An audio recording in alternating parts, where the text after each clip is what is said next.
Bienvenidos a la edición semanal de 13 Costa Rica Noticias. Les saluda Eric Jarquín.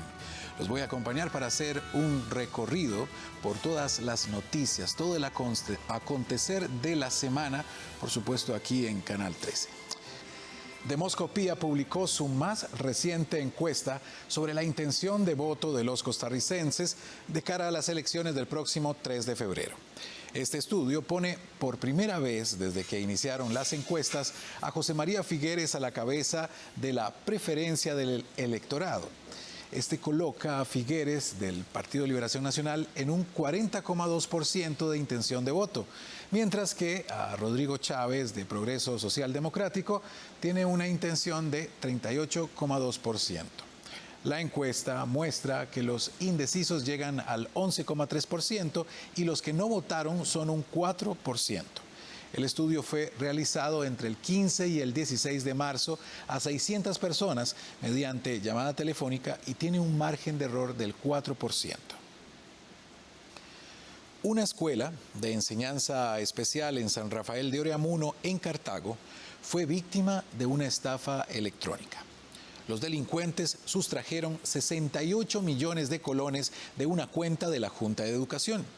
Y este dinero estaba destinado, entre otras cosas, a transporte y alimentación de los menores. En la escuela Carlos Luis Valle se encuentran consternados, sobre todo porque tras una estafa, 300 niños con capacidades limitadas verán mermados los servicios que brinda el centro educativo en torno a transporte estudiantil, comedor, ayudas especiales y otros. El abogado Alfonso Ruiz tomó el caso y espera que el OIJ logre encontrar prontamente a los responsables de la estafa. El procedimiento al inicio, como en cualquier otro proceso, pues es, digamos, de alguna manera sencillo, pero sus resultados son inciertos. La denuncia se presenta el día 22 de febrero, que es exactamente el día después de que se percatan o de que se realizan los movimientos. Es el día 22 que se percatan ellos de la circunstancia de estos aproximadamente 15, 17 movimientos que se hicieron en cuestión de 1 hora y 30 minutos, que generaron un perjuicio cercano a los 68 millones de colones. Cuando el señor se presenta al banco porque no logra tener acceso a sus cuentas, es que se percatan en la entidad bancaria de los movimientos que se habían realizado. De inmediato le interpone la denuncia a título personal, digamos, pero en representación de la Junta. ¿Por qué a título personal? Porque de la cuenta de él también sacaron el dinero que tenía. No solo de la cuenta de la Junta, sino de la cuenta de él. Luego inmediato lo pone en conocimiento de las autoridades administrativas. El Ministerio de Educación Pública, en la figura de la Dirección Regional, también actúa de inmediato. Se pone en conocimiento de las altas autoridades del MEP y unos días después la Junta en pleno formula una denuncia ya ampliada donde la firman todos los miembros de la Junta. ¿Qué esperamos ahora? Que el OIJ realice el informe pertinente. ¿Por qué? Porque sin revelar detalles de la investigación, porque técnicamente el Código Procesal Penal no lo permite, lo que sí es cierto es que el dinero fue a dar a cuentas de personas físicas con cuentas habilitadas en distintos bancos del país. Personas con nombre, apellido y número de identificación. Pues por ahí inicia la investigación. ¿Quiénes son estas personas? Que debo aclarar de una vez, no son personas ligadas a la institución, no son personas ligadas a la Junta, no son padres de familia de la institución, son, pensamos, como ocurre en la mayoría de estas estafas, terceros a los que contratan para prestar sus cuentas, o como los llamamos en ocasiones, testaferros, ¿verdad? Que prestan su nombre y su cuenta para traslados ilegítimos de dinero, que es lo que aparentemente ocurrió en este caso. Por ahí empieza la línea de investigación del OIJ y una vez que tengan el informe listo, lo pasan al Ministerio Público para que se procedan con las demás diligencias. El director regional del MEP en Cartago detalló que los miembros de la Junta de Educación tienen todo el respaldo de las autoridades administrativas del MEP y que incluso han interpuesto acciones para tratar de solucionar la situación y que los menores no sufran por la falta de fondos. Bueno, nosotros tenemos abiertas tres acciones concretas. Primero, mantener una comunicación constante con padres y madres de familia para que estén con información actualizada sobre cómo se va desenvolviendo el escenario de transferencia. Sobre todo, el otro es el vínculo y el enlace entre la Junta Administrativa, la dirección del colegio, con las autoridades de la Dirección de Programas de Equidad y el Departamento de Juntas de Educación a nivel nacional, para facilitar la transferencia de fondos particularmente en este mes, ¿verdad? Para que la escuela mantenga los servicios de manera continua y responsablemente. Y el otro frente abierto, digamos, que es el judicial, ¿verdad? Que estamos a la espera de que las autoridades judiciales nos den el informe final de lo que realmente sucedió. Entonces, en esos 3 campos de acción está trabajando la Dirección Regional. Según trascendió, las cuentas destino a donde fueron transferidos los fondos no tienen relación con los integrantes de la Junta y sus miembros esperan poder recuperar el dinero pronto. Vamos a una breve pausa y ya continuamos con más de las noticias de la semana.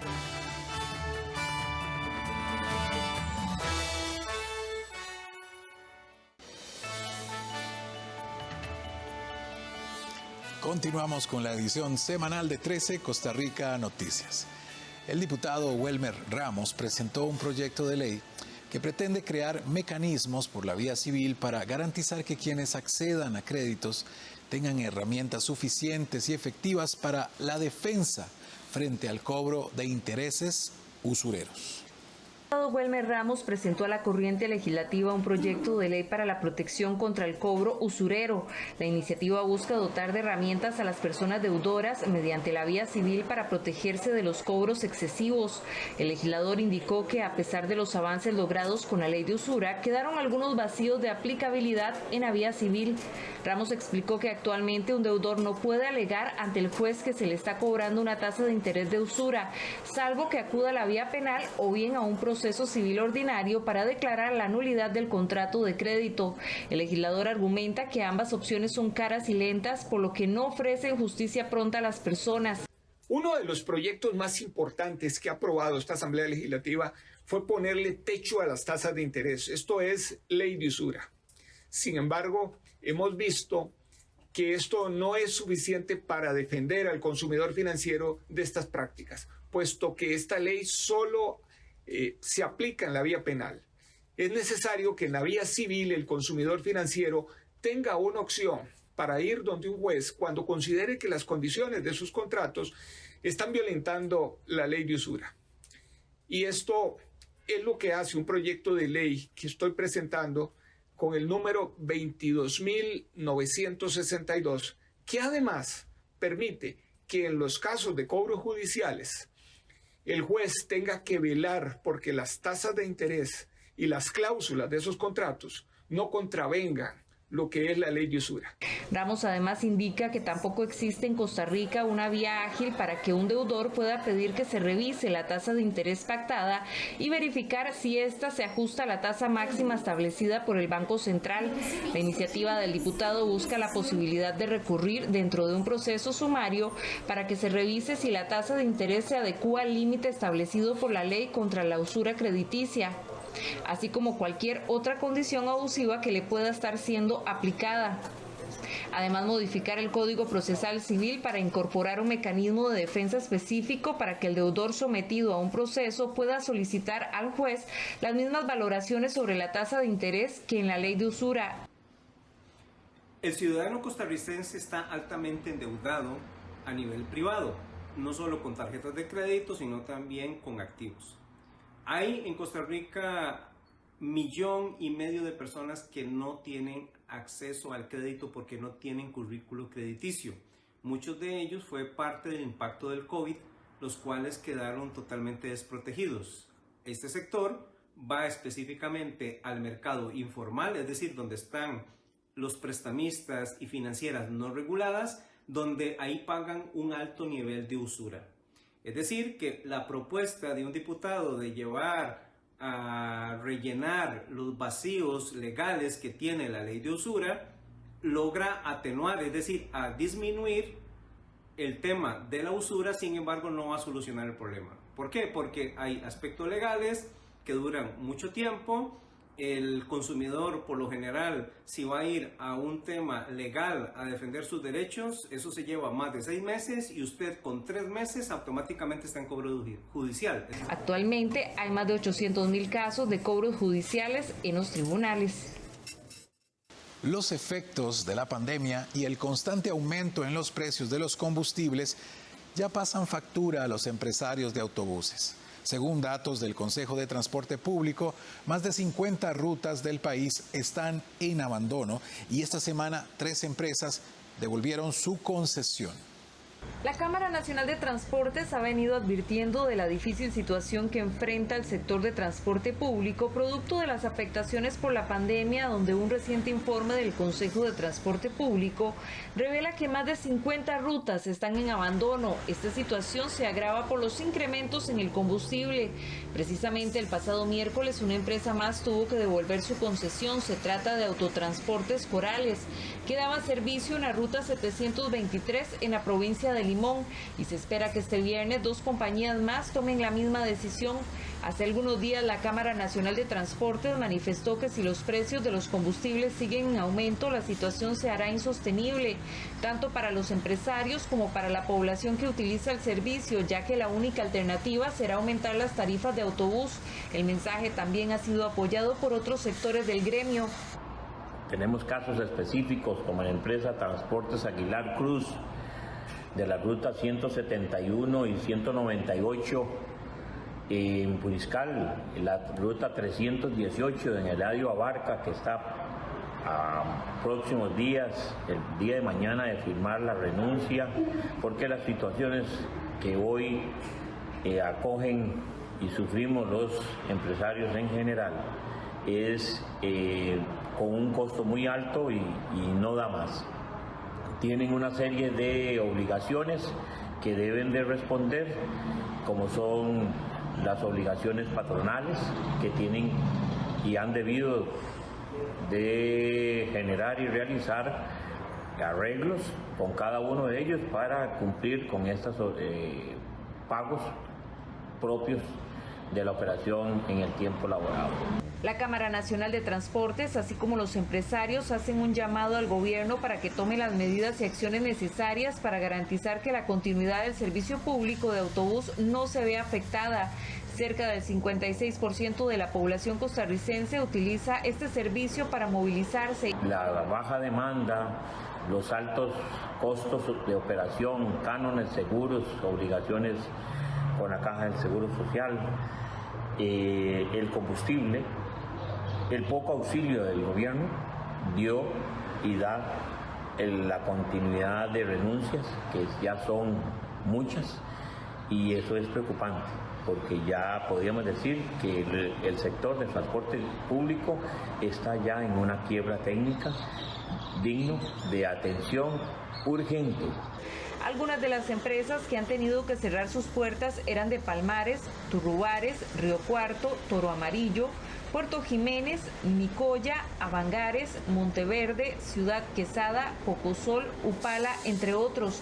El pasado miércoles la ARECEP anunció que realizan estudios técnicos para verificar si es factible o no aumentar las tarifas de autobús de algunas rutas.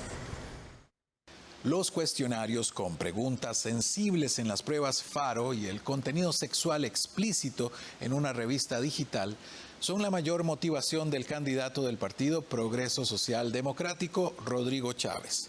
Eso sí, para despedir a todo el Consejo Superior de Educación del Ministerio de Educación Pública si llegase a ser presidente de Costa Rica. El candidato presidencial del Partido Progreso Social Democrático, Rodrigo Chávez, participó en un conversatorio organizado por la emisora cristiana Estereovisión, en donde señaló que él estará interviniendo el Ministerio de Educación Pública de manera inmediata si llega a ser presidente de nuestro país. Durante la conversación, el aspirante presidencial aseguró que una de las primeras acciones que estaría realizando en el MEP es la destitución de todos los miembros del Consejo Superior de Educación en este lugar. Meses atrás, recordemos que este órgano estuvo siendo cuestionado por los cuestionarios con preguntas sensibles incluidas en las pruebas Faro y una revista digital con contenido sexual explícito.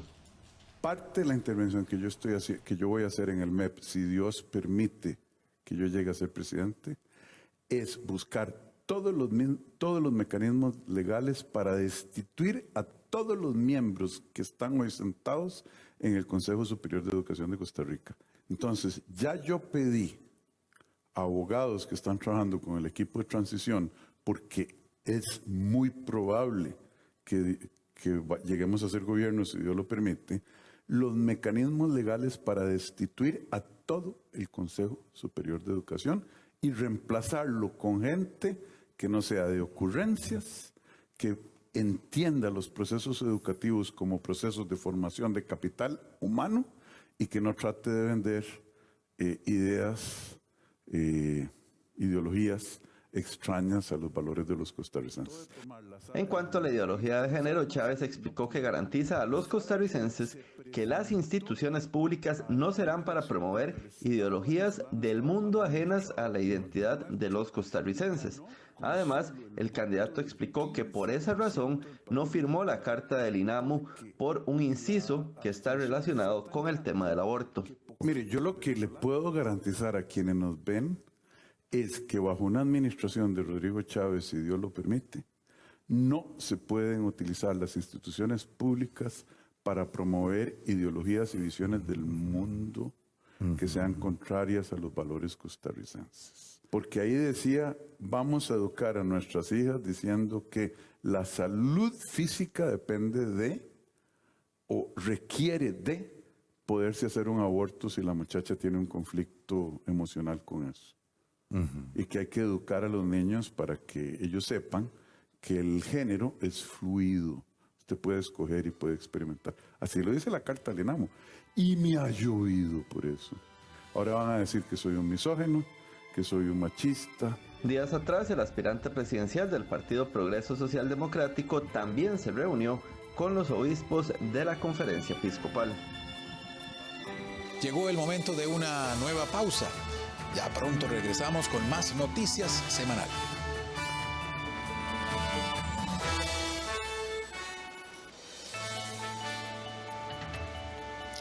En nuestra edición semanal de 13 Costa Rica Noticias, continuamos con la información. La Organización de las Naciones Unidas promueve el etiquetado frontal de productos altos en grasa, sodio y azúcar en Costa Rica. Nutricionistas nacionales coinciden en que esta práctica contribuiría a mejorar la salud de los costarricenses y bajar las tasas de obesidad. Naciones Unidas urgió a Costa Rica a identificar los productos altos en grasa, sodio y azúcar a través del etiquetado frontal. También invitó a la Asamblea Legislativa a desarrollar una nueva iniciativa de ley para avanzar en esta materia, dado que el proyecto 2065 fue archivado recientemente. La ONU organizó un foro sobre el tema que contó con la participación de representantes de gobierno y academia de Chile, México y Argentina, quienes compartieron una experiencia de esos países con el etiquetado frontal para la advertencia de productos altos en grasa, azúcar y sodio.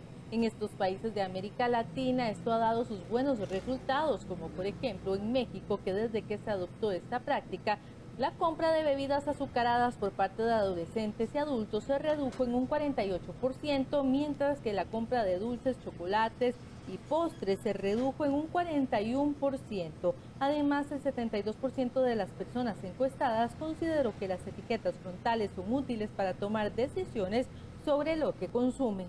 Como son la información veraz y clara al consumidor. Esta información pertinente debe brindar trazabilidad y confiabilidad, pero sobre todo claridad a la hora de mostrar el contenido nutricional de los alimentos.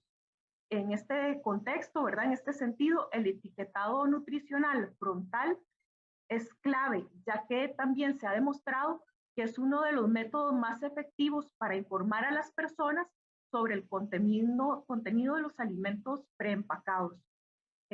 En este foro, Patricia Portela de Sousa, representante de UNICEF en Costa Rica, mencionó que cerca de un 34% de los niños, niñas y adolescentes que viven en el país tienen un sobrepeso y obesidad. Para muchos, incluso la obesidad en Costa Rica alcanzó niveles pandémicos, tanto así que se calcula que en nuestro país el 60% de la población padece de sobrepeso. Por esto es importante informar a la población sobre lo que está comprando. Bueno, yo considero que definitivamente ante la epidemia de obesidad que tenemos, es muy importante que la persona tenga la capacidad de analizar la información que va a recibir.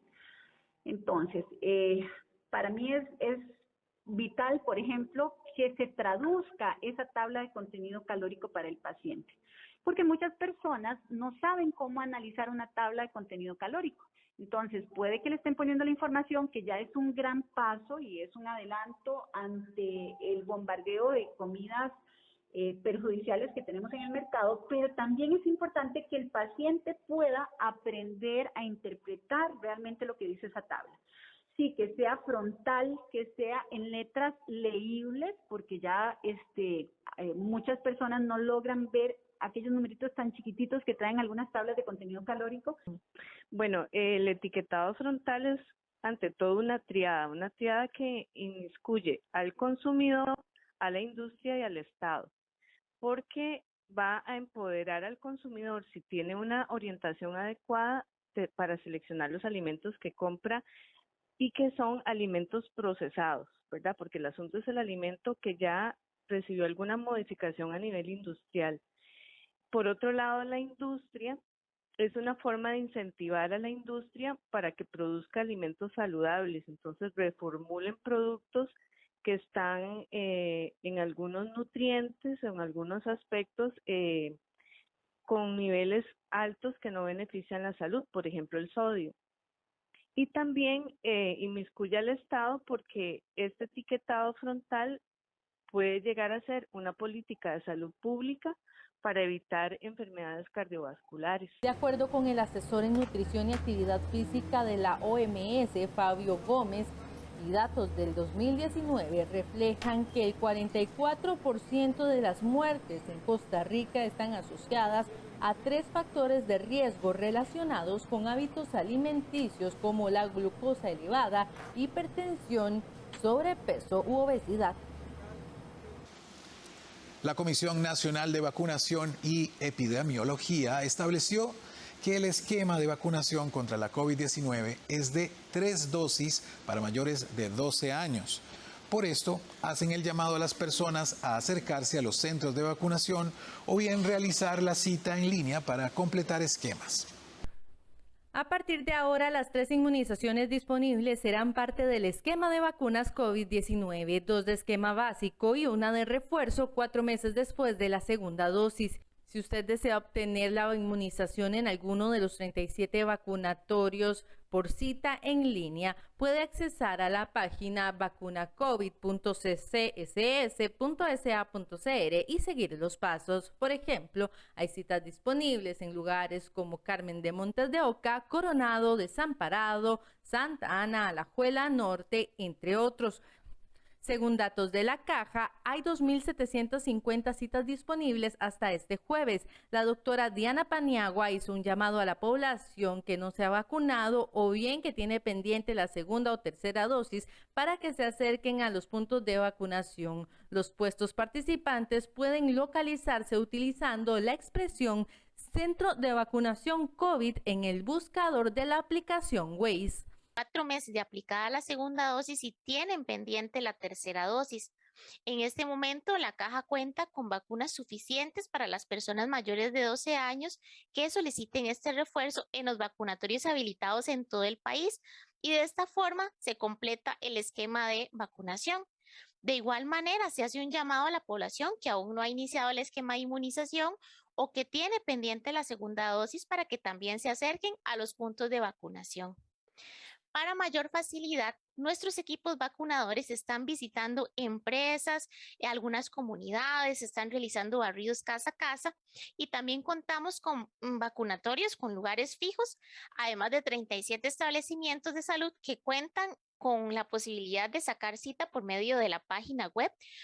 Un ejemplo de esto es el Hospital Maximiliano Peralta de Cartago, que aplica en promedio 1.700 dosis de la vacuna a mayores de 12 años, según confirmó el supervisor de enfermería de este centro médico. Hemos apoyado toda la campaña y la población ha atendido correctamente. Estamos en este momento aplicando un promedio de 1.700 vacunas por semana. La cantidad de personas por grupo de edad con la tercera dosis pendiente y con más de 4 meses de aplicada la segunda dosis es la siguiente. De 12 a 17 años, 131.436 personas pendientes. De 18 a 57 años, 1.112.150 personas. Y más de 58 años, 177.302 personas, para un total de 1.420.888 personas pendientes. Según el Sistema Integrado de Vacunas, Costa Rica alcanza el 89% de aplicación de primeras dosis en la población mayor de 5 años, del 81.8% en segundas dosis y 33.8% en terceras dosis. Gracias por habernos acompañado en nuestra edición semanal de 13 Costa Rica Noticias. Si no alcanzó a ver toda nuestra edición, lo invitamos a seguir nuestras redes sociales. Soy Eric Jarquín. Gracias por habernos abierto las puertas de su casa.